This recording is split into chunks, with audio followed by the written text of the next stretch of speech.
चलिए चलिए देखिए, कल हम लोग परमाणु चैप्टर पे बात कर रहे थे, ठीक है, और वो चैप्टर आपका कल समाप्त हो चुका था। आज हम लोग न्यू चैप्टर लेकर आए हैं, नाभिक। ठीक है, नाभिक क्या होता है?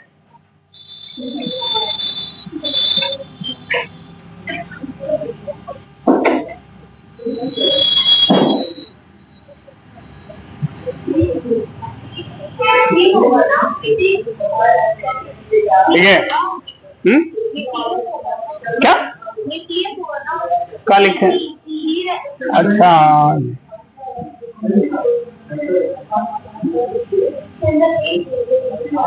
चलो देखिए, न्यूक्लियस यानी नाभिक। नाभिक क्या होता है? पहले इसका हम लोग इंट्रोडक्शन जो है परमाणु चैप्टर में भी हम लोग पढ़ चुके हैं कि नाभिक का खोज कैसे रदरफोर्ड ने किया था। ठीक है, आज उसी नाभिक के विषय में थोड़ा सा यहाँ इंट्रोडक्शन हम करेंगे, उसके बाद इसकी संरचना पे आ जाएंगे। ठीक है, तो यहाँ पर एक हेडिंग लगा लें, परिचय।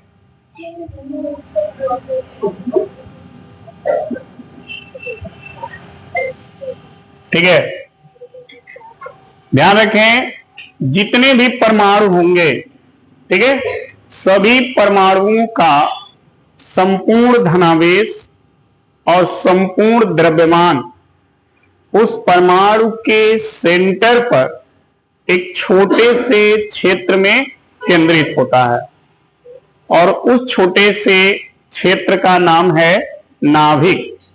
रदरफोर्ड ने उसी क्षेत्र का नाम नाभिक बताया था। नाभिक की त्रिज्या भी आप पिछले चैप्टर में पढ़े हैं, कितनी होती है? 10 पे -15 घात नाभिक की त्रिज्या होती है, और परमाणु की त्रिज्या 10 पे -10 घात। परमाणु के त्रिज्या के तुलना में अगर हम नाभिक के त्रिज्या की बात करें तो परमाणु के त्रिज्या के तुलना में नाभिक की त्रिज्या 10 पे 5 घात गुना छोटी होती है। ठीक है, तो ये नाभिक के विषय में हम लोग पढ़ चुके हैं, तो इसको लिख भी लें, लिखें। प्रत्येक परमाणु का समस्त द्रव्यमान तथा धनावेश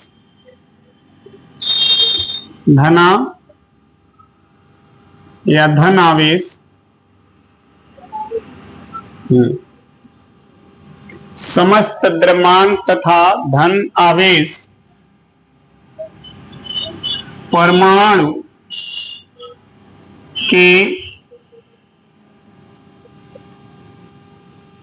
केंद्र पर एक छोटे से क्षेत्र में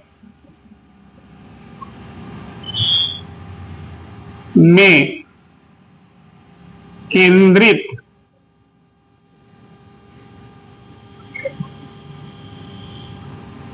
होता है। एक छोटे से क्षेत्र में केंद्रित होता है। उस क्षेत्र को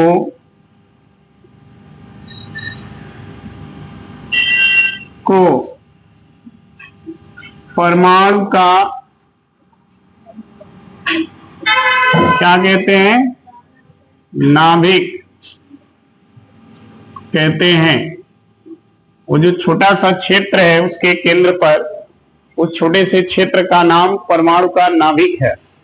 ठीक है, परमाणु के नाभिक की त्रिज्या कितनी होती है? 15 घात मीटर, 10 पे माइनस 15 घात मीटर की होती है, जो परमाणु की त्रिज्या 10 पे माइनस 10 घात की तुलना में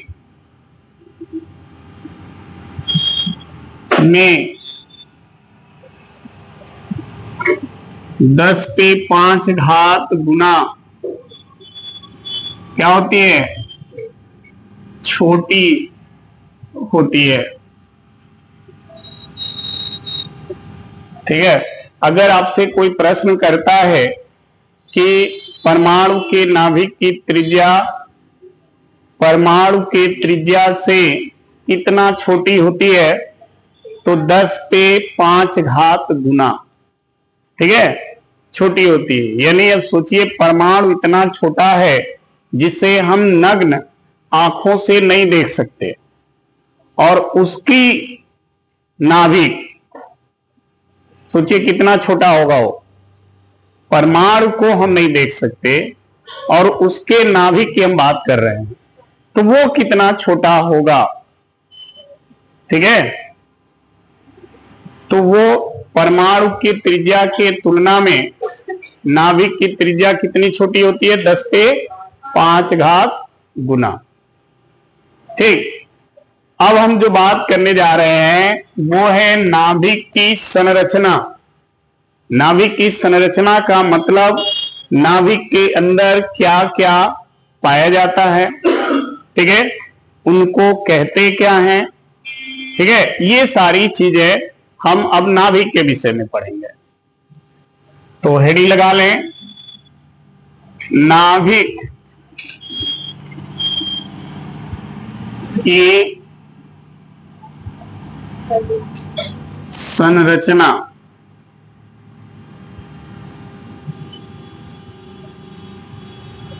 क्या होती है? देखिए, इसको लिखेंगे। संरचना में देखें, ये कोई परमाणु है और परमाणु के अंदर एक छोटा सा क्षेत्र है जिसमें हमने ऊपर लिखा भी है कि छोटे से क्षेत्र में इस परमाणु का समस्त द्रव्यमान और कुल धनावेश केंद्रित होता है, और इसी छोटे से क्षेत्र का नाम क्या बताया गया? नाभिक। ठीक है। अब हमको यहां पर यह जानना है कि ये जो छोटा सा क्षेत्र है जिसे आप नाभिक कह रहे हो, इस छोटे से क्षेत्र में कौन कौन से कण होते हैं? तो आप सभी को पता होगा, क्लास 11 जब केमिस्ट्री आप पढ़े होंगे तो उसमें भी आपको ये बताया गया होगा कि परमाणु के नाभिक में 2 कण होते हैं, एक होता है प्रोटॉन और दूसरा होता है न्यूट्रॉन। ठीक है। चाहे वो किसी भी तत्व का परमाणु हो, उस हर परमाणु के केंद्र में यानी नाभिक में 2 कण होंगे, एक प्रोटॉन और एक न्यूट्रॉन। इनकी संख्या अलग हो सकती है, लेकिन यही 2 कण उसमें पाए जाते हैं, और इन्हीं दोनों कणों को हम न्यूक्लियन भी कहते हैं। क्या कहते हैं? न्यूक्लियन। अगर आपसे कोई प्रश्न करता है कि न्यूक्लियन क्या होता है, तो आप ये कह सकते हैं कि परमाणु के नाभिक में, न्यूक्लियस में पाए जाने वाले कण न्यूक्लियन कहलाते हैं। और वो कौन कौन है? प्रोटॉन और न्यूट्रॉन। इलेक्ट्रॉन नाभिक के बाहर होता है। ठीक है। इलेक्ट्रॉन नाभिक में नहीं होता है, वो तो बाहर होता है, तो उसे हम न्यूक्लियन नहीं कह सकते। जो नाभिक में पाया जाएगा सिर्फ उसे न्यूक्लियन कहेंगे, ये ध्यान रखिएगा। ठीक है। तो इसमें 2 प्रकार के कण हैं, एक है प्रोटॉन और दूसरा है न्यूट्रॉन। ठीक है। अब इन दोनों की जो संख्या का योग होता है वो उस परमाणु का द्रव्यमान संख्या होता है, यानी परमाणु भार उसको हम कहते हैं। प्रोटॉनों की संख्या और न्यूट्रॉनों की संख्या को अगर जोड़ दिया जाए, ठीक है, तो वो उसका परमाणु भार निकल जाएगा। ठीक है, प्रोटॉन की जितनी संख्या होती है उतने ही उस परमाणु के अंदर इलेक्ट्रॉन होते हैं और उतना ही उस परमाणु का परमाणु क्रमांक होता है। ठीक है, तो चलिए इसको नोट करते हैं। लिखेंगे परमाणु के नाभिक में प्रोटॉन तथा न्यूट्रॉन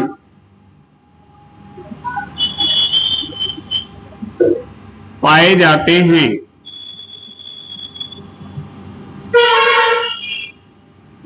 ठीक है, परमाणु के नाभिक में प्रोटॉन तथा न्यूट्रॉन पाए जाते हैं, इसलिए इन्हें क्या कहते हैं? हाँ? न्यूक्लियॉन। इसलिए इन्हें न्यूक्लियॉन कहते हैं, क्योंकि ये न्यूक्लियस में पाए जाते हैं। ठीक है, प्रोटॉन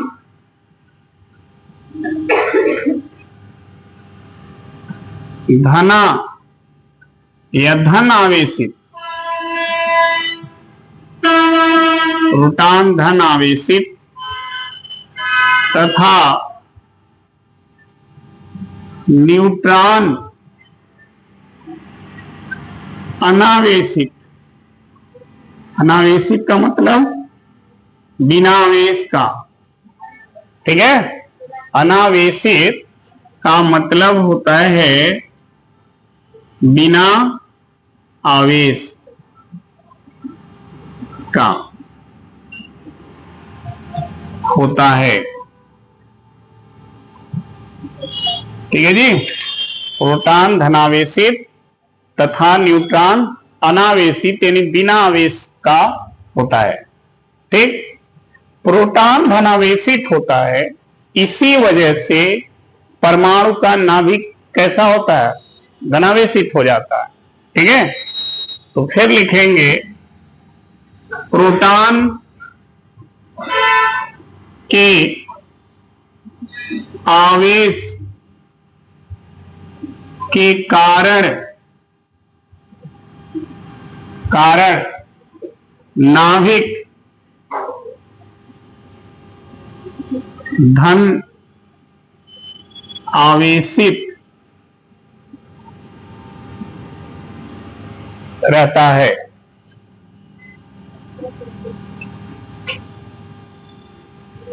ठीक है, प्रोटॉन के आवेश के कारण नाभिक किस प्रकृति में रहता है? धन आवेश प्रकृति में रहता है, यानी धनावेशित रहता है। अब बात आती है कि प्रोटॉन जब नाभिक जब प्रोटॉन के आवेश के कारण धनावेशित होता है, तो प्रोटॉन पे जो आवेश की मात्रा है वो कितनी होती है? तो प्रोटॉन पर आवेश की मात्रा इलेक्ट्रॉन के आवेश के बराबर परंतु धनात्मक होती है। मात्रा इलेक्ट्रॉन के आवेश के बराबर होती है, लेकिन चिन्ह धनात्मक होती है। ठीक है, तो फिर लिखेंगे प्रोटॉन का आवेश या प्रोटॉन के आवेश की मात्रा इलेक्ट्रॉन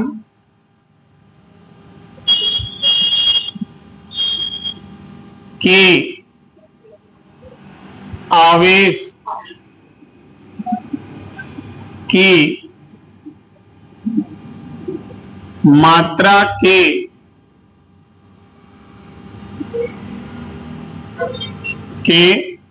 बराबर एवं कैसा होता है, धनात्मक होता है। ठीक है जी।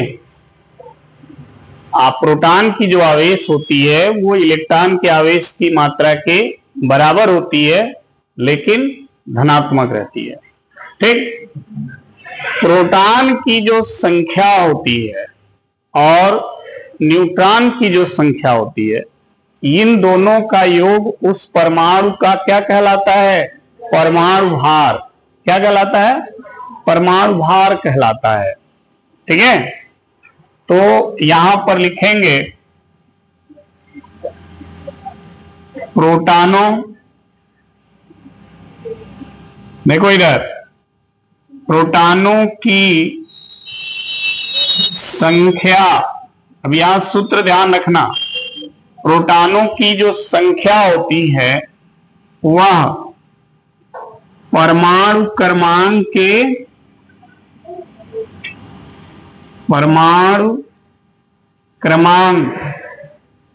की क्या होती है, बराबर होती है। दोनों हमेशा बराबर रहेंगे। जितना परमाणु क्रमांक होगा उतने ही उस परमाणु के नाभिक में प्रोटॉन होंगे। अगर किसी तत्व का परमाणु क्रमांक 6 है तो उस तत्व के परमाणु के नाभिक में प्रोटॉनों की संख्या कितनी होगी, अंशिका 6। ठीक है। जितना परमाणु क्रमांक होगा उतना ही उस परमाणु के नाभिक में प्रोटॉनों की संख्या होगी।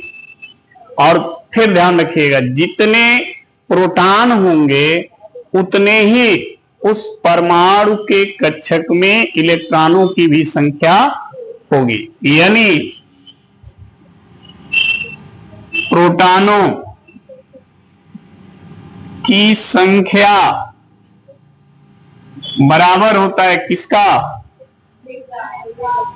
इलेक्ट्रॉन की संख्या या इलेक्ट्रॉनों की संख्या, ये भी बराबर होते हैं।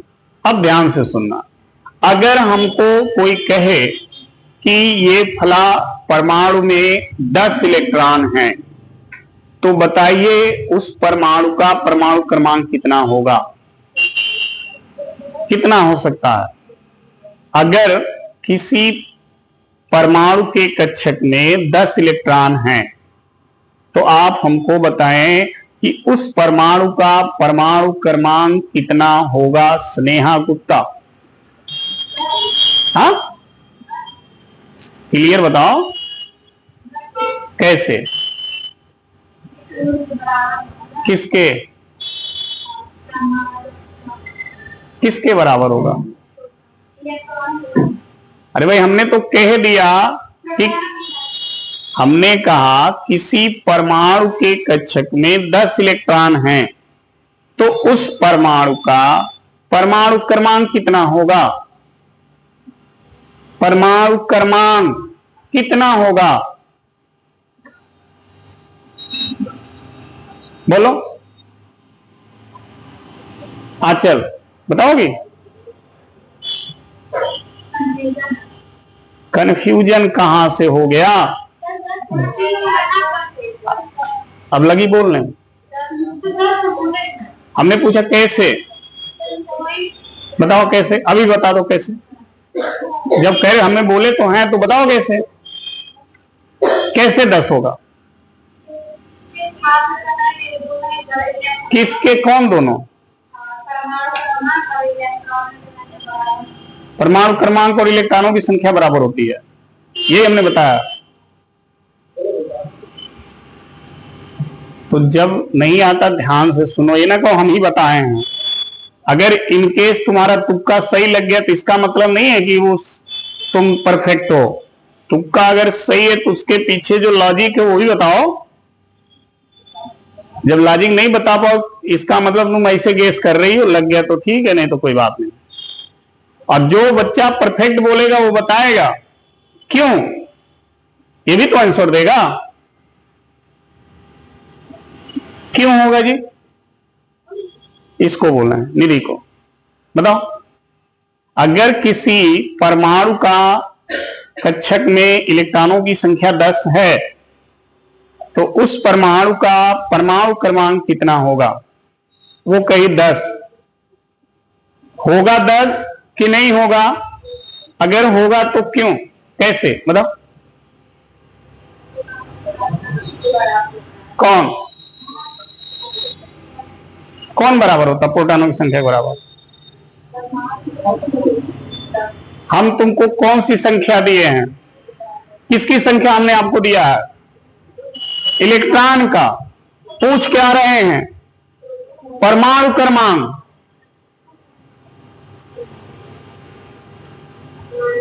सोनाली,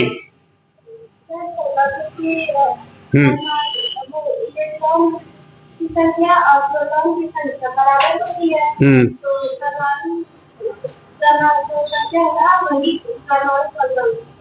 इलेक्ट्रॉनों की संख्या प्रोटॉनों की संख्या के बराबर होती है। और आगे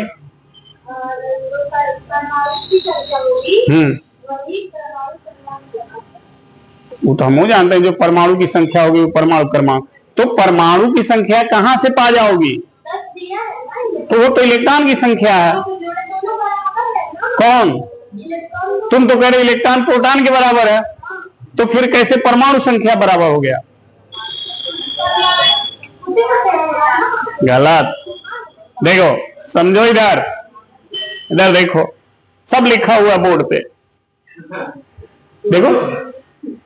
इलेक्ट्रॉन की संख्या हमने दिया है, कितना दिया जी? 10।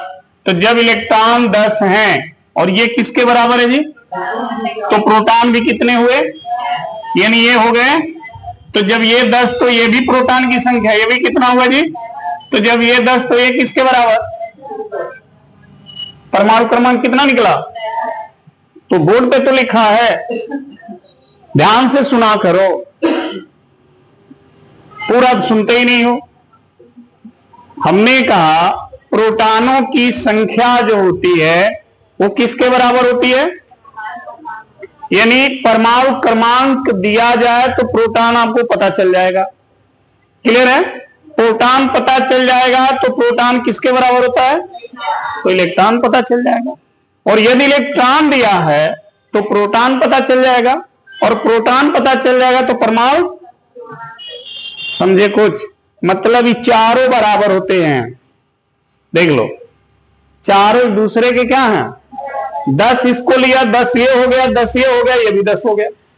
ये चारों बराबर होते हैं। इनमें से किसी एक की संख्या दी जाएगी तो चारों मिल जाएंगे। अब क्लियर हुआ? तो इसको दिमाग में रखा करिए।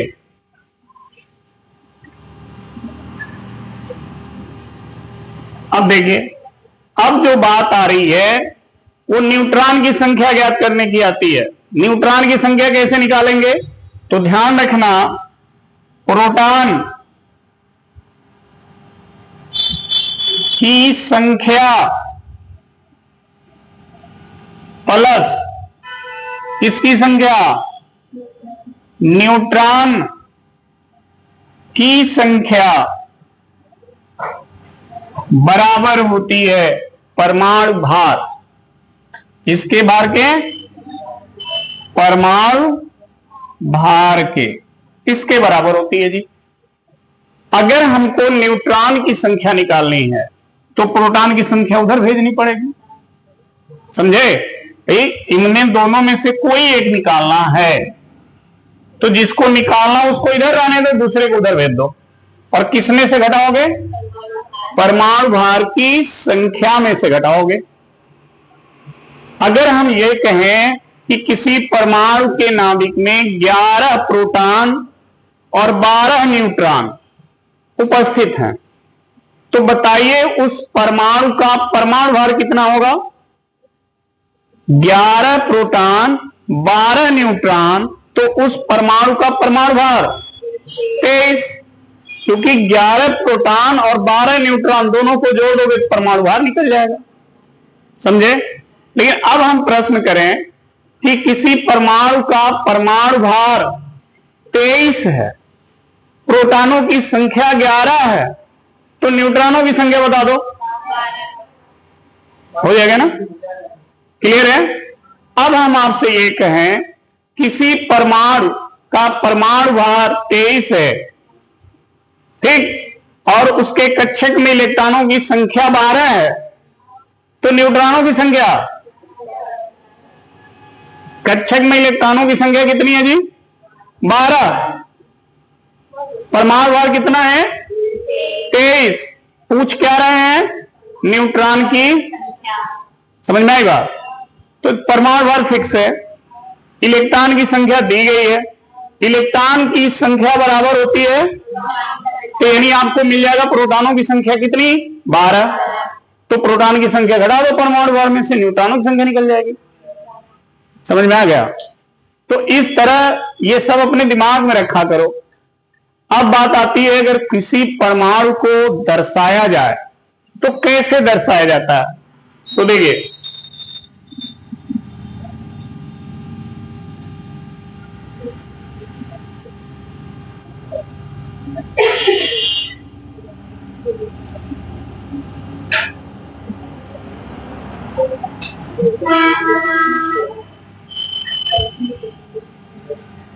देखो, परमाणु का रासायनिक जो प्रतीक होता है कैसे लिखा जाता है? देखो, X यहां लिखा जाएगा Z और यहां लिखा जाता है A, ठीक है? ऐसे लिखा जाता है। X क्या है? जिस परमाणु की बात हो रही है उस परमाणु का सिंबल है, वो प्रतीक है। जैसे अगर हाइड्रोजन की बात करेंगे तो ये H का काम करेगा, ठीक। अगर सोडियम की बात करेंगे तो यहां Na लिखेंगे, जिसकी बात करेंगे X की जगह वो लिखेंगे। Z क्या होता है जी? Z होता है परमाणु क्रमांक। Z क्या होता है? परमाणु क्रमांक होता है ये, इसको बोलते हैं परमाणु क्रमांक। और जो ऊपर A लिखा है ना, इसको हम बोलते हैं परमाणु भार। ये परमाणु भार है, और X उस परमाणु का क्या है? प्रतीक है, ठीक है। ये जो है परमाणु का प्रतीक है। अब देखो, ध्यान देना, हम अगर यहां पर लिखें Li, यहां लिख दें 3 और यहां लिख दें 7, आपसे हम पूछेंगे बताओ ये कौन किस तत्व का परमाणु है? यह किस तत्व का परमाणु है? तो जब पूछा जाए किस तत्व का परमाणु है तो हमें न तो ये देखना है, न तो ये देखना, प्रतीक देखना है, क्योंकि वही है परमाणु का प्रतीक, और वो प्रतीक ही बताएगा ये कौन किस तत्व का है। तो ये कौन सा तत्व का है? लिथियम। इसको क्या बोलते हैं? लिथियम, ठीक। इसमें नीचे जो नंबर लिखा है ये चीख चीख के कह रहा है कि लिथियम का परमाणु क्रमांक 3 है, यानी मेंडलीव की और साड़ी में तीसरे नंबर पे है ये। और जो ऊपर नंबर लिखा है वो बता रहा है कि इस लिथियम के परमाणु का परमाणु भार कितना है? 7 है, ठीक। जब 7 ये दोनों चीजें दिख गई तो अब आप इससे क्या क्या निकाल सकते हो? आप इससे इलेक्ट्रॉनों की संख्या निकाल सकते हो। भाई परमाणु क्रमांक 3, तो इलेक्ट्रॉन भी प्रोटॉन भी, दो चीज मिल गए। न्यूट्रॉन की संख्या भी निकाल सकते हो, इसमें से इसको क्या करो? घटा दो, तो न्यूट्रॉन की संख्या निकल जाएगी। समझ में आ गई बात? है? अब ध्यान देना, अगर कहीं पर मान लो ऐसे लिखा है, ऐसे, और आपसे पूछा जाए बताइए इसमें प्रोटॉन की संख्या कितनी होगी? हां, ऐसे लिखा है तो प्रोटॉन की संख्या कितनी होगी? इलेक्ट्रॉन की संख्या? इलेक्ट्रॉन की संख्या बकलोल हो। सुनो ध्यान से, हाई प्लस लिखा है, प्लस का मतलब ये अपना एक इलेक्ट्रॉन निकाल चुका है। थोड़ा ऊ का करे कि हम डिजाइन नहीं बना रहे हैं, समझो। इस पे पॉजिटिव चार्ज है, मतलब ये इलेक्ट्रॉन निकाला है। कितना? एक धन है तो एक इलेक्ट्रॉन, अगर दो होता तो दो, तीन होता तीन, समझे। तो 11 परमाणु क्रमांक है तो इलेक्ट्रॉन 11 इसमें होंगे। कब? जब ये परमाणु अपने मूल अवस्था में होगा। लेकिन अब ये मूल अवस्था नहीं है, इस पे चार्ज है, यानी ये इलेक्ट्रॉन कम कर दिया है। तो कितने हो गए जी? 10। प्रोटॉन तो 11 ही रहेंगे, प्रोटॉन नहीं बदलेंगे, इलेक्ट्रॉन बदलता है, क्योंकि इलेक्ट्रॉन का ही लेन देन करता है परमाणु, प्रोटॉन का लेन देन नहीं करता है। समझ में आ गई बात? कोई भी परमाणु अपना इलेक्ट्रॉन की लेन देन करेगा, प्रोटॉन को नहीं बदलेगा, क्योंकि प्रोटॉन उसका मूल जड़ है। अगर वही बदल देगा तो फिर वो परमाणु ही खत्म होने लगेगा। तो ये दिमाग में रखिए। अगर हम ये कहते कि यहां पर 2 निगेटिव है तो इलेक्ट्रॉनों की संख्या बताओ। 14। एकदम निराल भग भेल रे बाड़ू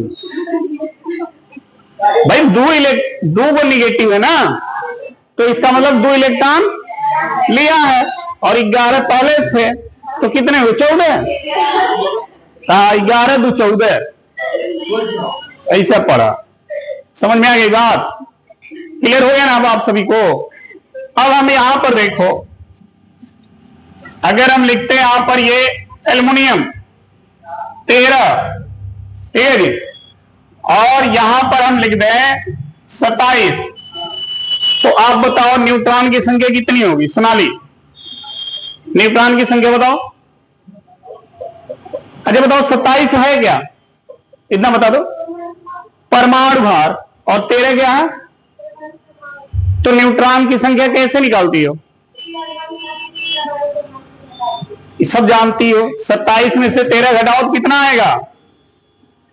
27 में से 13, हाँ 14। बहुत अच्छा। 14 क्या निकले इसमें? न्यूट्रॉन। ठीक है, अब कर लोगे ना तुम लोग? हाँ, तो अब नोट कर लो सब।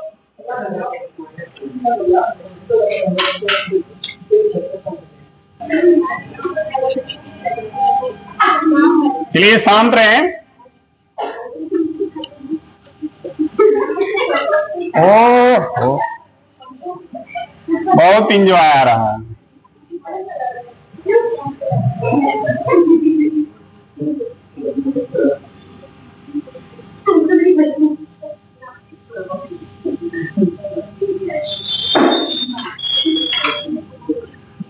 अब देखो, अब जो हम पढ़ने जा रहे हैं वो है परमाणु द्रव्यमान मात्रक। ठीक है, जैसे हम लोग जो मार्केट में सामान खरीदते हैं तो उसको तौलते हैं ना, ग्राम में, किलोग्राम में, वैसे ही परमाणु के द्रव्यमान को भी मापा गया है। तो परमाणु के द्रव्यमान को मापने के लिए 2 सिस्टम है। एक, या तो उसको केजी में मापिए, नहीं तो एएमयू में मापिए। एएमयू, उसी को हिंदी में बोलते हैं परमाणु द्रव्यमान मात्रक। ठीक है, तो इस मात्रक की आज हम चर्चा करेंगे। तो यहां पर हेडिंग लगाएं, परमाणु द्रव्यमान मात्रक, यानी परमाणु के द्रव्यमान का मात्रक। इसको इंग्लिश में बोलते हैं जी एटॉमिक मास यूनिट। इसी को शॉर्ट फॉर्म में लिखा जाता है एएम। समझ में आ गया जी? एएमयू इसी को लिखा जाता है, एएमयू। ध्यान रखना, इसी को यू हर केवल यू से भी लिखा जाता है। यू लिखा जाए या एएमयू लिखा जाए, दोनों उसी के हैं। ठीक है। अब बात आती है कि श्रीमान, हाँ नहीं, चाहे AMU लिखिए या U केवल लिखिए, हाँ दोनों का मतलब एक ही है। ठीक है, चाहे पूरा किलोग्राम लिखो या सिर्फ केजी लिखो, वही चीज है। ठीक है। अब ये बात आती है कि सर ये होता क्या है, कहते किसे हैं, परमाणु, द्रव्यमान, मात्रक। ठीक है, तो साथ साथ लिखते रहे। कार्बन, बात ना करो, कार्बन 12, कार्बन 12 का मतलब समझ रहे हो, कार्बन परमाणु जिसका परमाणु भर कितना 12 है, इसीलिए लिखा गया कार्बन 12 के एक परमाणु, कार्बन 12 के एक परमाणु के द्रव्यमान का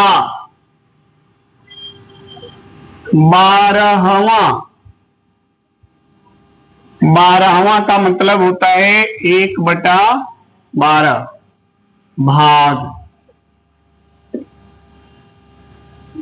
परमाणु द्रव्यमान मात्रक कहलाता है।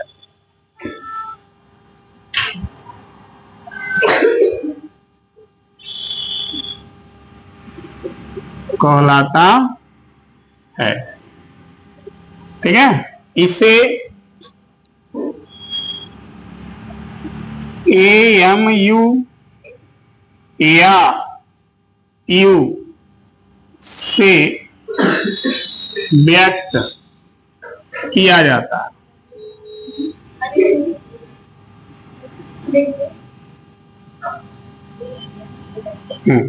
अब देखो 1 AMU बराबर 1 AMU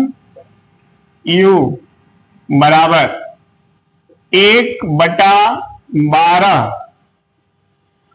गुणे कार्बन 12 के एक परमाणु का द्रव्यमान। ठीक है, हाँ, कार्बन 12 के एक परमाणु का द्रव्यमान। अब देखो 1/12 गुणे कार्बन के एक परमाणु का द्रव्यमान जो होता है वो केजी में कितना होता है, 1.99। ठीक है, 2, 6, 4, 7 इतना होता है, गुणे 10⁻26 केजी। ये कार्बन 12 के एक परमाणु का द्रव्यमान केजी में इतना होता है। ठीक है जी, इसको हम हल करेंगे, यानी इससे इसमें भाग देंगे। जब भाग देंगे तो टोटल वैल्यू आएगी कितनी, 1.66 इंटू 10⁻⁻27 केजी। ठीक है, यानी 1 AMU का मान मिल गया, मिल गया कि नहीं मिल गया। 1 AMU में कितना केजी होता है, हाँ याद रखिए, ये MCQ में भी पूछ देता है कि 1 AMU कितने केजी के बराबर होता है। तो 1.66 गुणे 10⁻⁻27 केजी।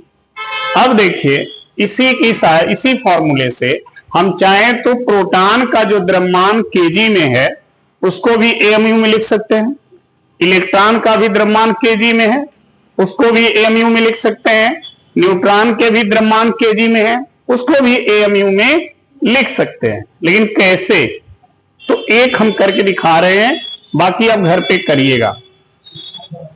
देखिए, एक प्रोटॉन का द्रव्यमान, समझो इधर, एक प्रोटॉन का जो द्रव्यमान है वो केजी में कितना होता है, केजी में होता है 1.6724 ये एक प्रोटॉन का द्रव्यमान केजी में है इंटू 10⁻⁻27 केजी। ठीक है जी। जब आप इसे एएमयू में बदलोगे, एएमयू में, तो क्या करना है आपको ध्यान देना। कहने का तात्पर्य देखो 1.66 × 10⁻⁻27 केजी बराबर है 1 एएमयू, है ना। देखो तो इतना केजी 1.67246 × 10⁻⁻27 केजी बराबर कितना एएमयू। तो इसका इसमें गुणा करेंगे, ये एक है गुणे इतना, गुणे इतना हो गया, बटा कर देंगे इससे 10 पे माइनस ये और ये, इसे इसमें भाग दे दो।